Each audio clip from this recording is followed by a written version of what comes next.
Hey guys, it is John here. Welcome to Red Devils United. We are live and we are talking about Brighton round 2.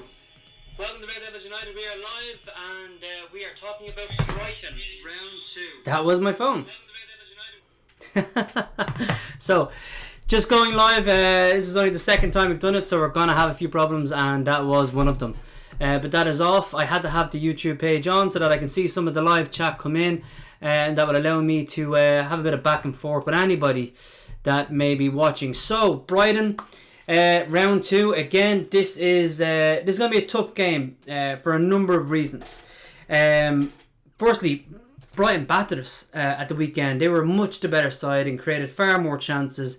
And if it wasn't for the goalposts, which I said in my post-match reaction, that could have been a very embarrassing scoreline. The game itself and the performance was quite embarrassing, and United need to pick it up. And the thing is, they're going to be playing with what I'd imagine is a different team. Now, I know Ole has probably actually announced his team right now, but I haven't seen it. So I'm going to go into what I think is the team that I would like to see, and then we'll check on whether or not it is actually the team that's playing. So what we're going to take a look at is, I don't want to see Bruno. I don't want to see Rashford. I don't want to see Pogba. I'm expecting to see Van der Beek. Okay? What I want to look at is whether or not we get to see these players play. Just taking a quick look at this. One moment.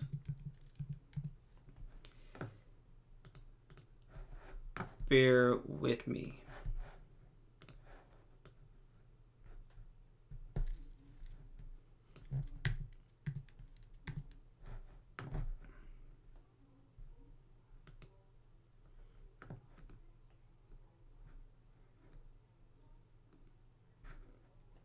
Okay, apologies for that. So, I want to see Aaron Wan-Bissaka. We're going to have him playing at right full again. We know how good Brighton are, but hopefully he will put in another shift and maybe get forward. We'll see Williams. We want to get, Maguire never gets a rest, and I think it's starting to show. So I'd actually like to see Maguire get a rest. I doubt we'll see that. This is just the 11 I'd like to see, and what we'll do is we'll have a quick look at the 11 we will see. Or I'd imagine we'll see. So, getting back into that, just having a look here. Getting watched by Rob Fox and Jason Kyo. So, Jason Kyo, obviously and clearly a Liverpool fan, looking at the comment, and obviously because I know him. So, he's just going to take the mick if United don't win, and that's what I face from a lot of Liverpool fans at the moment. Because United aren't doing too well. But Jay, good to have you on the show. Thanks a lot. So we've got Matic, McTominay and Fred. Matic was playing extremely well towards the end of last season, and I think he actually done quite well. Probably the only player who could hold his head up from Brighton game, but he was being overrun. McTominay has a lot to prove. His form has not been great as of late, and Fred also has a lot to prove because we've seen Van der Beek come in. Bruno Fernandes and Pogba are obviously first choice, and Fred, while has not proved himself on a consistent basis, has had some extremely good games, and he's possibly a lot to prove. And also I like his tenacity and his running, and hopefully he can get around the pitch and kind of put Brighton under a little bit more pressure than we did at the weekend. I want to see Van der Beek start, and I think we will, with Mata on one side. Now I have Martial on the other side. The reason for that, guys, is that basically Martial hasn't scored, and we need to get him on the score sheet. We need to get him up and running, and I want to see him do well. So I want to keep Martial in the team, and we'll probably start with N'Golo, simply because Rashford giving a rest, Greenwood give him a rest. We've got a big game at the weekend against Spurs, and we need to focus on that. But that's the team I'd like to see. So let me know what your thoughts are in the chat box. Bob, Jay, do you agree? We have BK Leo Lawup. I'm not sure how to pronounce it. Strangely, Fred and McTominay together always work. Well, that's a good point. Before Bruno joined, and Pogba was pretty much injured all of last season, and before Bruno joined, it was Fred and McTominay, and they started to build a good partnership. They started to do well. I wouldn't say they were doing very well. There was a 13-point gap on Leicester when Pogba and McTominay joined. And that was because we weren't playing very well. We were doing okay, and Bruno and Fred and McTominay did do well together. But Leicester did get a good bit ahead of us. Chelsea opened up a massive gap, and it was only when Bruno and Pogba came back that we actually started to close that gap. And I think everybody will agree the best midfield we have, with the exception of Van der Beek coming in, is Matic holding with Pogba and Bruno, especially when those two players are on form. But good to see Van der Beek in there. The team I think we're going to see, though, is we're going to see Bali. And we're probably going to see Maguire playing, even though I don't want to see him start. So we'll throw Lindelof back on the bench. We'll probably see Lingard come in instead of Martial, I'd imagine. So we might see something like Lingard here, Mata here. They'll interchange. They'll provide very little to no width. I mean, Mata and Lingard are not wingers. They're not right-sided strikers or left-sided strikers. They're number 10s, and not very fast number 10s, especially Mata. I mean, he's getting on in age, but they're number 10s. So I do get worried having Mata and Lingard, because they will come narrow, and it doesn't really bode well for us when they're there and that narrow. It just doesn't. Just looking at the chat, extra players. Let me see. Rob, Van der Beek definitely needs to start. Don't want to see Pogba unless needed, from Robert Fox. Absolutely. Pogba's form has been poor for the first 2 games, but he was suffering from coronavirus, and he was coming back with 1 week of a pre-season, and that's not good enough for any footballer. Now, 1 week of a pre-season when he was actually suffering with coronavirus means he's had no pre-season. He's coming back from an illness nobody really knows the true effects of. And then we're asking him to play and start in 2 matches. I definitely want to see him on the bench, and I definitely want to see him not come on. I think if anybody needs a rest, it's himself. We have, I'm going to just call Bakalua. Thank God we have Pereira off the books. I won't mind Smalling going back to partner Maguire. I mean, Pereira had his moments. They were very few and far between, but absolutely, it's good to see him go. And with a 20 million price, should Lazio choose to take up the option next season, that's good money in the bank for United if they decide to buy him. I don't really want to see Smalling come back. I think he's had his time, but Lindelof is looking very flaky. If Bali can stay fit, I'd love to see him continue to play in the team, but we'll see. I mean, I'm not sure Smalling can resurrect his United career, and I think he wants to go to Italy, so we'll wait and see. We have Jason Keogh not off to a great start. He's probably referring to all the nonsense and messing around that was going on with the YouTube sound, so we can forget that. Alex Maguire is coming in. These are a couple of lads that play for my old football team. Where's Sancho? It's a good question, Alex. It's a good question. I do want to talk a little bit more about different things within the team, but one of the big things is our transfer window. It's been abysmal. It's absolutely shocking. You've had the entire, 100 days that football took a break. 100 days to do any transfer dealings, to pick out any potential targets, to discuss with agents and owners of other teams what other possibilities could happen when this window opened. And they didn't take that up. And now we're in a position where Chelsea have made 6, maybe 7 signings with the new keeper coming in. City just brought in a new defender because they absolutely need a new defender after getting battered by Leicester. Liverpool, even though they're probably the team that needed the fewest players, they brought in a player into their midfield that actually betters their midfield. It's the one area of the pitch that I think they could do with better players. And they've done that. It's unbelievable. United are sitting there with, finishing third. An unbelievable end to last season where they went something like 18 games unbeaten and they clawed back a 13-point deficit to Leicester to get third. And then instead of building on that, bringing in Van der Beek, bringing in Sancho, possibly a centre-half, maybe a defensive midfielder, we're stuck with one single signing. So it's not great. It's really not great. I want to see Henderson play in goal over De Gea because Henderson done well in the last game he played in against Luton, so we'll keep him there. So Lingard will probably come in and Gallo will be there. And I think, other than question marks maybe over Mata, I think that's the 11 we'll see. anybody who's watching, if you're looking at the team news, throw something in the chat box. Am I right? Who have I got wrong? Are we looking at a completely different 11 than this? I have no idea. So this is probably the 11 we'll see. I'd love to know your thoughts. Robert Fox, Henderson. If he plays again, does he start the next league game? So Henderson's going to have to bide his time, I think, getting into the number 1 spot. I mean, only about 3 years ago, De Gea was the best keeper in the world. He's been at the club for, maybe 7 years. I think he won the league in 2013, as well as won the FA Cup, the League Cup, the Europa Cup. I mean, he had a couple, I'm not going to say he's had a couple of bad seasons. He's had bad spells within the last 2 seasons. He's also had really good spells, but he's had bad spells in the last 2 seasons, and they get really highlighted as a keeper. And Henderson, in the meantime, had an amazing season with Sheffield United. So now he's come in. He did well against Luton because he had to do nothing, and then made a superb save. But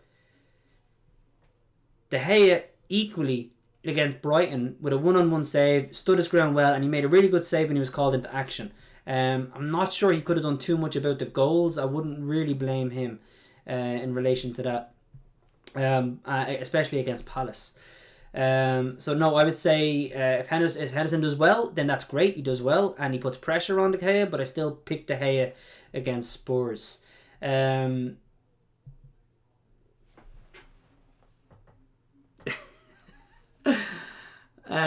You've named the 12-man team. Yeah, lads, we need 12 men to beat Brighton. I mean, I thought that was obvious. I thought that was quite clear. I didn't think I'd need to spell that out for Liverpool fans and Arsenal fans. We need 12 men to win this match. So let me see. Who would I take out? We'll possibly take out McTominay. We'll put him on the bench. We'll bring Fred down, and that's the team we're looking at there. But I think that's putting us at a disadvantage. I think that's 11v11 is probably not going to work in United's favour. So unfortunately, we'll have to just wait and see. They're like, no Lingard. Yes, I don't want Lingard to play. Are you saying that Lingard is actually not in the team? And if that's the case, who is playing instead of Lingard? Throw it in and let me know, because I'd love to know who that is. Guys, I'm just going to leave the chat for a moment, but thanks for joining us. What I'm going to do is I'm just going to go back and have a little look at other things within this. So the last match, not going to go too much into it. The goal saved us, the posts, the crossbar, everything. Brighton were phenomenal in that game, and we were lucky to not lose by a big margin. So we were very, very, very lucky. My prediction on the game, I'm gonna go with a 1-0 United win. I don't see this team scoring many goals, and I think Brighton will be on top of us. But if we can defend deep, we can defend well, which is, it's a bit disappointing to have to say this when you're playing Brighton. But if we defend deep, play well, and hold them off, we might catch them on a break. I think 1-0 win, and then we move on to Spurs. Here, the top 7 things I would like to see. So, the top 7 things I would like to see are: 1, I want to see Van der Beek have a great performance. I don't care if he gets an assist, I don't care if he gets a goal, but I just want to see him play really, really well. I want to see him do what Bruno did when he came in, and that was lift all the other players around him. And if anybody needs a lift, it is even Bruno needs a lift. His passing is very poor in the first 2 games.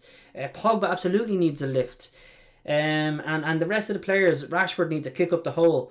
A lot of the players need a lift, and I want to see Van der Beek have a good performance and really try lift the midfield. The other thing I'd like to see is the fullbacks. I'm not sure if it's going to be Shaw or Williams. It's most likely going to be Aaron Wan-Bissaka. But whatever the fullbacks do, I want to see the fullbacks overlap. Mata and someone mentioned it may not be Lingard playing, but we'll if it's Mata playing on one side and it's not Rashford on the other, the chances are we will have no width, which means the fullbacks absolutely need to go up and support, overlap, and even if we don't give them the ball, they will take a defender's eye away from another man and just give us a bit more space in the middle, because the fullbacks won't be able to come in and everything is narrow. If the fullbacks are being drawn in, then we need our left and right full overlap and giving the option and making Brighton's defence have to think about something. 3, I want to see Henderson have a good game. I want to see De Gea put under pressure. And as Robert Fox asked in the chat, does Henderson play against Spurs? Well, let's see him have a really great game. Let's see him keep another clean sheet. And when we do, we can have a look at that afterwards. I'd love to see goals. I'd love to see United score 2 or 3, even 4 goals in this game, even if they have to concede 1 and get 4. Just to try and get the form up overall. I mean, it's okay getting a win against Brighton in the league. You need the 3 points. But ultimately for me, you can only get away with that so often. If your form is bad, if you're playing bad, it's only so often you can get the result. People always say, well, it's the result that counts, and the sign of a good team is one that gets a result when they're playing bad. It's like, yeah, in a single match. But if you're looking at football over a 10-game period, 20-game period, you're only going to get the results so often if you continue to play bad. So our form needs to improve vastly if we're going to stay in contention for top 4 and possibly push for second. Because after watching City against Leicester, oh God, we absolutely have a chance to push Leicester and City for that second spot. And then wait and see if anybody can stop Liverpool at the moment. 5. The 5th thing I'd like to see is, and Robert Fox in the chat had mentioned this, Pogba. I don't want to see Pogba come on. If we can keep Pogba on the bench, if we can keep Bruno on the bench, unless Bruno is starting, maybe somebody in the chat box can tell me if Bruno's starting. So the team, Bakalalap, you could have picked an easier name to pronounce, but Henderson Delot. Delot is playing instead of Aaron Wan-Bissaka. Okay. He will get forward. He's much more attacking than Aaron Wan-Bissaka. He's just very, very poor defensively, and positionally he's very, very poor. And with the way Brighton attacked us at the weekend, that would make me worry. Bally, Lindelof, Williams, thoughts much. Fred, McTominay. Okay, so they're both going to play deep because Matic isn't there. We've got James, who will absolutely provide us nothing if Brighton sit deep. They will provide us nothing if we have more possession than Brighton. And Brighton sit deep. James does not have a football brain on him. He also has a very poor delivery. While he can get lucky with a couple of maybe assists or a couple of chances, he generally doesn't try and aim anything he does. So I'm not very happy with James in there. Mata, Van der Beek, that's fine, and Gallo, that's fine. We'll probably see Van der Beek will probably play nearly next to N'Galo. If you watch the game against Luton, Van der Beek was literally sitting on N'Galo's toes. I mean, we've got to look at that. He'll probably play very high up, and if he plays high up, Mata will play probably in behind them, which makes me wonder where James will play. So it's a very, very strange looking midfield. Van der Beek, Mata, James, McTominay and Fred. I mean, ultimately, yes, you'll see James on the left, Mata on the right. McTominay playing, Van der Beek playing in the hole, but they'll have to interchange. So, thanks for putting up the team there. Very good to see. Robert Fox, I think we'll score a few tonight. 3-0. Can't play any worse than the last game. We can't play worse. That's absolutely right. But you're asking a lot for these players to play a lot better. Now, they might play better. They have a point to prove. They're definitely looking to get into the first 11 for the Spurs game and the league game and try and hold that place down, and that's very difficult when you have players with the ability and potential of Pogba and Bruno, regardless of what their form is like. It's very hard to displace them. I do want to see Van der Beek play well and start against Spurs, but for players like Fred, McTominay, Mata, especially James, it'd be hard for them to play so well that they'll get a start on Saturday. But I mean, if we win 3-0 tonight, then Ole will have an absolute headache come the weekend. Because if we win 3-0 tonight against a good Brighton side, if they have a similar first 11, then questions have to be asked about why you would drop these players come Spurs and replace them with players that were poor as mud against Brighton on the weekend gone. So that's interesting. But James playing to play left wing. Finally, you can start James and on right wing and expect him to do something. Yeah, no, that's fine. Yeah, left wing, he can come inside, he can shoot with his right. We've seen him score before doing that. We've seen him be dangerous doing that. It's just whether or not Brighton sit back for me. If Brighton sit back and don't give James space to run into, then you nullify and kill the best part of his game, which is his pace. He's not like Ryan Giggs where he can run and kind of zigzag and move in and out of players and then leave a good pass and do a 1-2. He really just runs in straight lines. And if he doesn't have a lot of space in behind to run into, you really do kill a good part of his game. So we wait and see. I hope James does well and proves me wrong. But we'll just have to wait and see. Yes, we have Jason Keogh. He's having a mare. Yeah, Jay, just started this episode pretty much like United starting the season, an absolute nightmare. But if I'm hoping this is getting better, and I'm hoping United get much better in turn. Okay, 6 of the top things I want to see, and I didn't actually have these planned out in advance, so I'm kind of just thinking them off the top of my head. I do want to see N'Galo score. Because I do think the strikers need to have a bit of pressure on them. Martial has been a bit lethargic in the games. Rashford, while he scored a brilliant solo goal, was awful against Palace and did absolutely nothing against Brighton beyond that one moment. United had like 2 or 3 moments where they showed absolute utter class between Greenwood, Rashford, Martial. And I'm wondering why you only do it 3 times in a 90-minute match. You should be doing that 10, 12, 13 times. That's what Liverpool do. You know, Salah, Mane, Firmino, they get the ball and they do good things 10 or 12 times, which leads to 3 or 4 goals in a match. We did it 2 or 3 times. It led to a goal. You know, we need to be doing it 7, 6, you know, as much as possible. And Rashford just did not do that for me. So I want to see N'Galo score. Put a bit of pressure on Martial like he did when he came in last season. Put a bit of pressure on Rashford so that those lads step up and do much better than they have been doing. And for the famous number 7, I want to see Sancho. I want to see Sancho signed and wearing this number come not the Spurs game, but maybe the week after. Highly unlikely, but 7 is not about this game. 7's more to do with the transfer window. United have to do big things over the next couple of days, because if they don't, we may be in for a very tough season.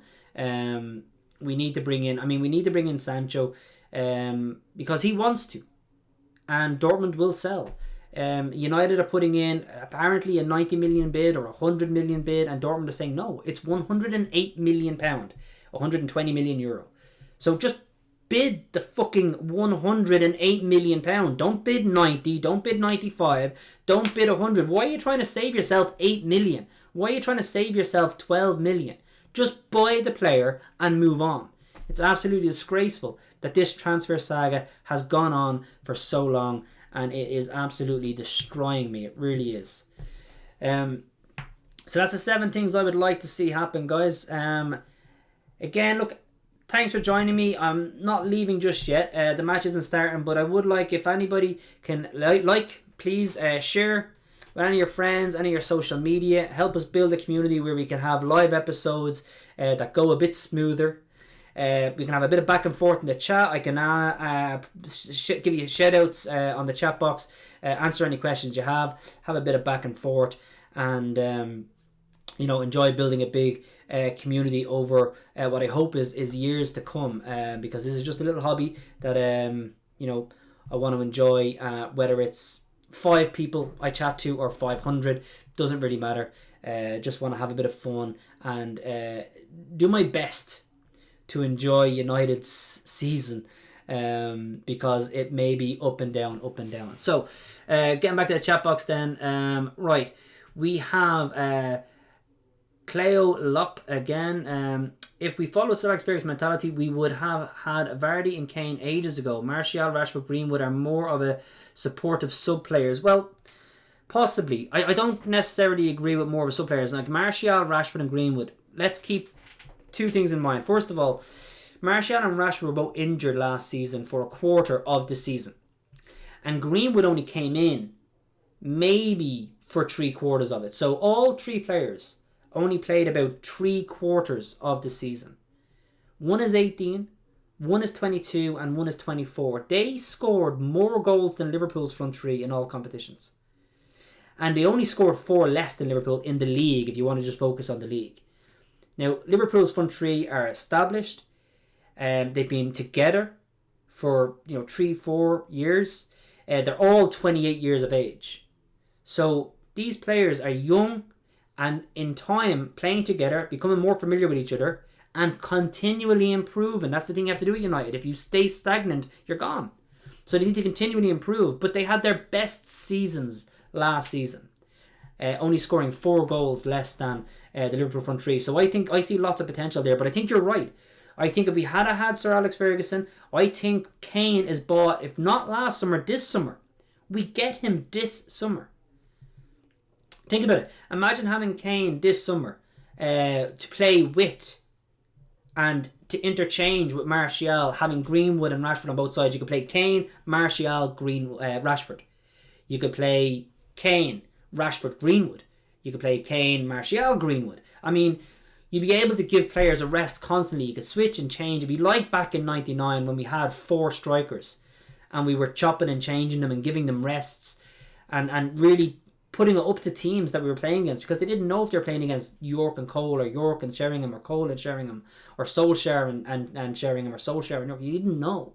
And we need to get back to that, because right now, you taking Gallo out, we're playing with the same front three every game this season because of a lack of options, unless we get Sancho. And if we got Sancho, I'd still want to buy Kane. So I absolutely agree. If we had Sir Alex Ferguson's mentality, we'd have Vardy or Kane. I'm not sure Vardy suits Man United, but Kane absolutely would. And I'd love to see him in United. United is getting injury prone. Dembele instead of Sancho. I don't think he's getting him instead of Sancho. Dembele is a midfielder. He wouldn't be instead of Sancho. It would just be a player for our midfield. I don't see him playing right wing. But if we get him, it's only on loan, and it would give us an extra option in midfield. So I don't mind getting a player on loan. If he's injured, we don't use him. If he's not injured, then we have an option. So there's nothing bad about that. We're not spending 20, 30, 40, 50 million, 60, 70 million on him, which I think he was maybe valued at one stage. We're not spending that on him for him to be injured. So if we get him on loan and he gets injured, couldn't give a shit. Come on, United, Rob Fox. Absolutely. Come on, United! We're going to win. We're going to win big. Or maybe by just one. But hopefully we win anyway.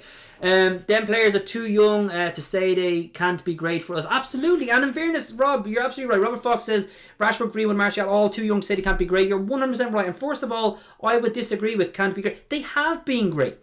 They haven't been consistently great. But if you have a front three where Martial was injured for a quarter of the season at the start, Rashford was injured for a quarter of the season halfway through, and Greenwood only came into the team after the start. So they were barely ever consistently together for the whole season. Okay? And yet they still scored a combined I think it was 4 goals less than Liverpool's front three. That's impressive, because in fairness, Liverpool's front three is the bar. I mean, that is the best striking trio, at least in England. Now, I'm not going to go as far as the rest of the world, but at least in England, it is unbelievable. And I'm sorry, but if you're front three and they're only 18 years of age in his first breakthrough season, 22 years of age Rashford, and international, and then Martial getting back into the French squad, also only 24, with loads of years ahead of them.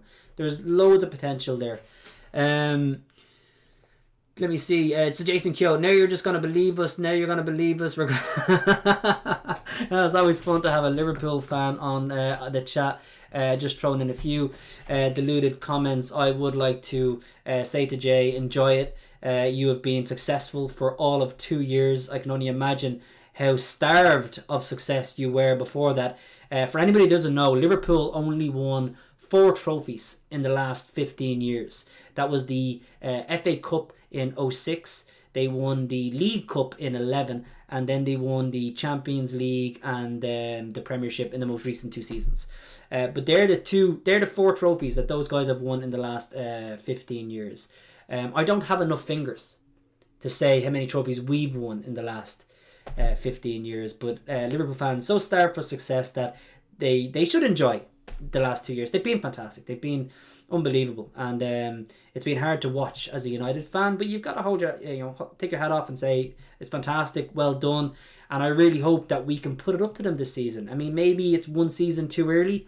Maybe we have to wait until next year. But I'd love to see them, put it up to them and have a proper competition, because United have had Arsenal in the 90s, and Arsenal only won the league I think twice in that period.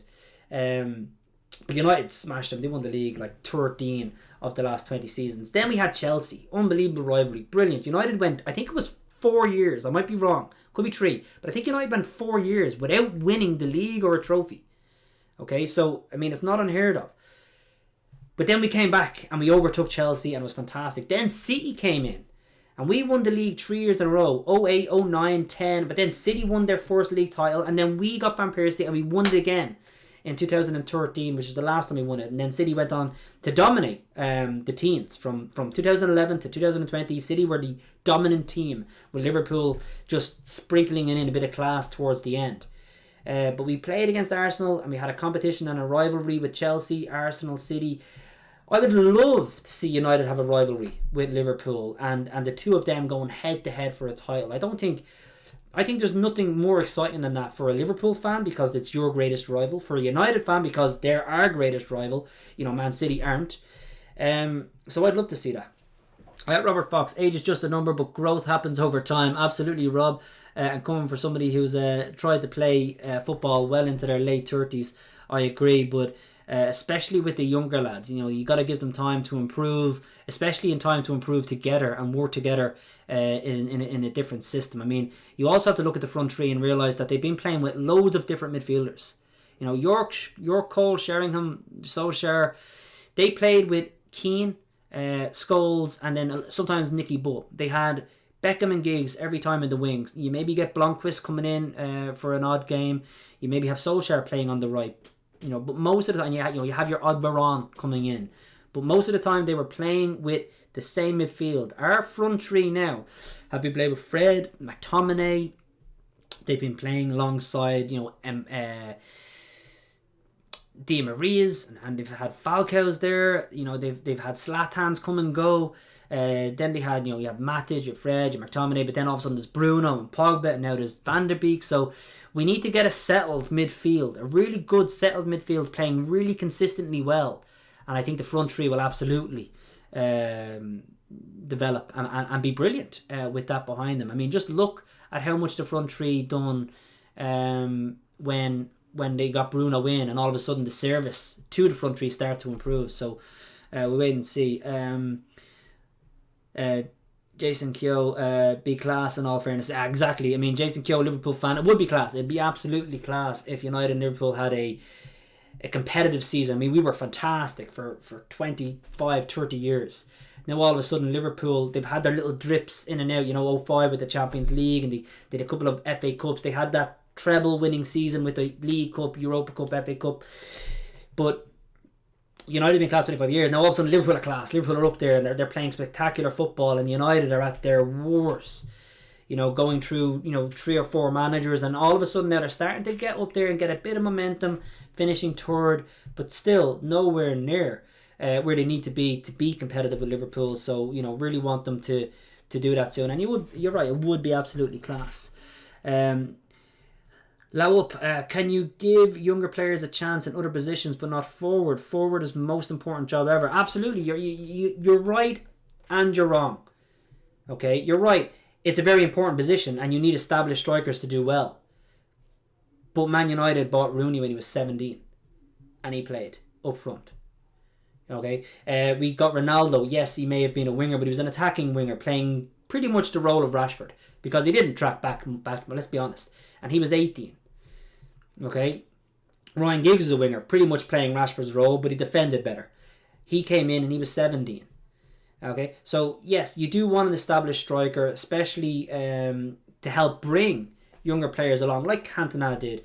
Having players like Berbatov when Rooney was there helped Rooney. Having players like Van Nistelrooy when Rooney and Ronaldo were young obviously helped Rooney and Ronaldo. I guess you're right in what you say. The problem with Rashford, Greenwood and Martial is that they're all young, and they don't have strikers to lean on and learn from. And I think when Gallo came in, I think I saw a noticeable improvement to Martial's hold-up play. And I think on the training ground, Gallo was absolutely helping Martial with his hold-up play and using his body more. Because Gallo's hold-up play is actually quite good, surprisingly good. Yeah, so I think you're right. I think you're right, and I think we should bring in. I absolutely would have brought in Kane. I would have brought in Kane. It would have improved our strikers, but United don't look like they were in for him, and they're looking at building a young team and building them up over time, so they're growing up together. So we'll have to wait and see if that bears any fruit.